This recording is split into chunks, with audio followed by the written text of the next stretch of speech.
नमस्कार, स्वागत है आपका द न्यूज पर। मैं हूं आपके साथ शिप्रा सैनी। एक तरफ छत्तीसगढ़ में बॉर्डर सिक्योरिटी फोर्सेस ने नक्सलियों के खिलाफ बड़ी कार्रवाई करते हुए 29 नक्सलियों को ढेर किया है, जिसकी तारीफ हर कोई कर रहा है। लगातार बीएसएफ और स्थानीय पुलिस की तारीफ की जा रही है, लेकिन इन सब के बीच अब कांग्रेस पार्टी का असली चेहरा एक बार फिर से बेनकाब हुआ है। दरअसल कांग्रेस पार्टी की जो प्रवक्ता है सुप्रिया श्रीनेत, उन्होंने छत्तीसगढ़ में नक्सली मुठभेड़ की जांच की मांग कर दी है। जी हां, न सिर्फ जांच की मांग की है बल्कि नक्सलियों को शहीद बताया है सुप्रिया श्रीनेत ने और उनके प्रति संवेदना व्यक्त की है। तो यह अपने आप में एक हैरान कर देने वाला बयान है कांग्रेस पार्टी की प्रवक्ता सुप्रिया श्रीनेत का, जिसमें उन्होंने नक्सली मुठभेड़ की जांच की मांग की है। यानी एक तरीके से अपने सुरक्षा बलों पर ही सवाल खड़े करते हुए उन्होंने नक्सलियों को शहीद बताया है और उनके प्रति संवेदना जाहिर की है। जिस तरीके से इससे पहले भी कांग्रेस पार्टी सैन्य सुरक्षा बलों की कार्रवाई पर सवाल उठा चुकी है, सर्जिकल स्ट्राइक पर सवाल उठा चुकी है और अब एक बार फिर से छत्तीसगढ़ में जो बॉर्डर सिक्योरिटी फोर्सेस, साथ ही जो स्पेशल फोर्स है और स्थानीय पुलिस है छत्तीसगढ़ की, उन्होंने मिलकर जिस तरीके से इस ऑपरेशन को अंजाम दिया है नक्सलियों के खिलाफ, ये बड़ी कार्रवाई की है। अब इसको लेकर ये सुप्रिया श्रीनेत का एक चौंकाने वाला बयान।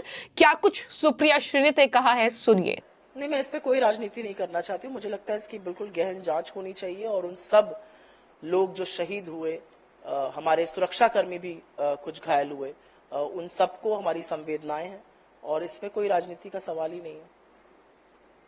जी नहीं, कोई घायल हुए हैं सुरक्षाकर्मी जो घायल हुए।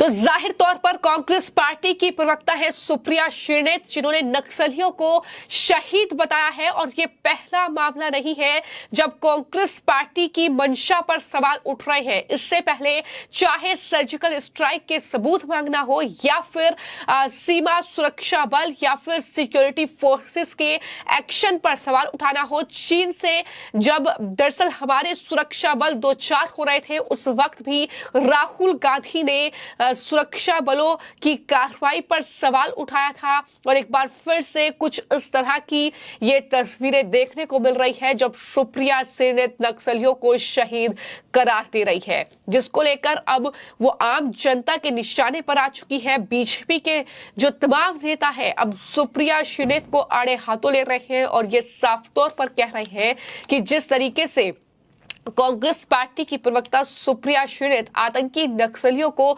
शहीद बता रही है, कांग्रेस का हाथ हमेशा देश विरोधी ताकतों के साथ रहा है। इस तरीके से सुप्रिया श्रीनेत को अब घेरा जा रहा है।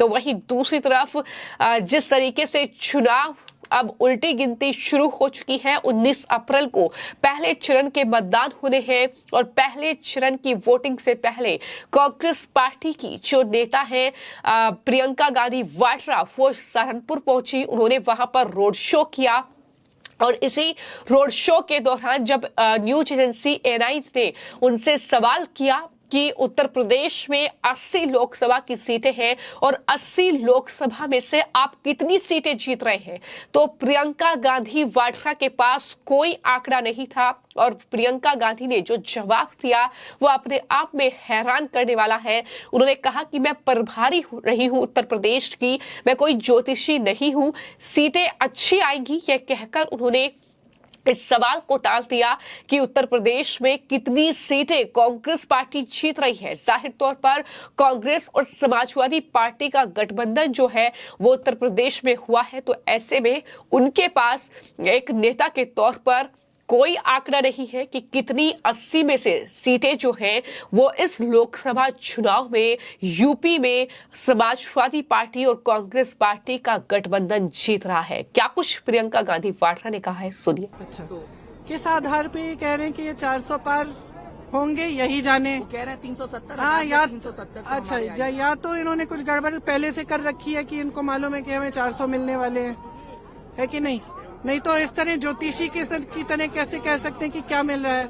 हम इतना कह सकते हैं कि अगर इस देश में आज के दिन ऐसा चुनाव हो जिसमें कोई गड़बड़ी नहीं हो, जिसमें ईवीएम में कोई गड़बड़ी नहीं है, तो मैं दावे के साथ कह सकती हूँ ये 180 से ज्यादा सीट नहीं ले सकते, उससे भी कम लेंगे। Thank you. तो जाहिर तौर पर उत्तर प्रदेश में सीटें जीतने को लेकर ये सवाल प्रियंका गांधी वाड्रा से किया गया, लेकिन जवाब अपने आप में हैरान करता है कि वो चुनाव प्रचार कर रही है, वो पार्टी के लिए वोट मांग रही है, लेकिन उन्हें इस बात का अंदाजा नहीं है कि उनकी पार्टी कितनी सीटें प्रदेश में हासिल कर सकती है।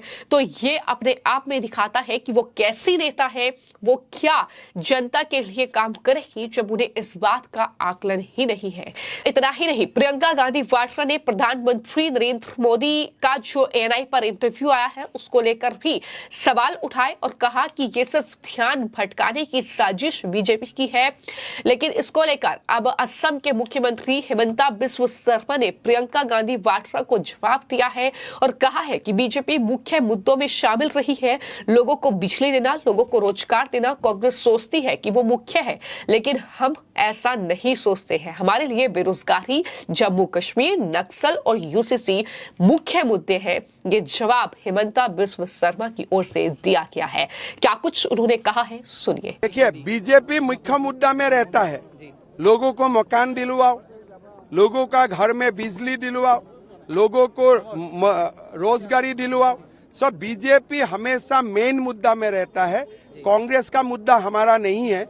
जो कांग्रेस अपने आप को मेन समझता है, हम इसको मेन नहीं समझता हूँ। हमारे लिए बेरोजगारी मुद्दा है, हमारे लिए उत्तर पूर्व का विकास मुद्दा है, हमारे लिए जम्मू कश्मीर मुद्दा है, हमारे लिए नक्सल मुद्दा है, हमारे लिए यूनिफॉर्म सिविल कोड मुद्दा है। तुम्हारा मुद्दा अलग है, हमारा मुद्दा अलग है। तो कुल मिलाकर बीजेपी और कांग्रेस पार्टी आमने सामने है। खासतौर पर जिस तरीके से एक बार फिर से प्रियंका गांधी वाड्रा रोड शो तो कर रही है, भीड़ भी है, लेकिन क्या ये भीड़ वोट में तब्दील होगी, ये कहीं ना कहीं सवाल बना हुआ है। और इसको लेकर ही तमाम तरह के आरोप कांग्रेस पार्टी पर लग रहे हैं।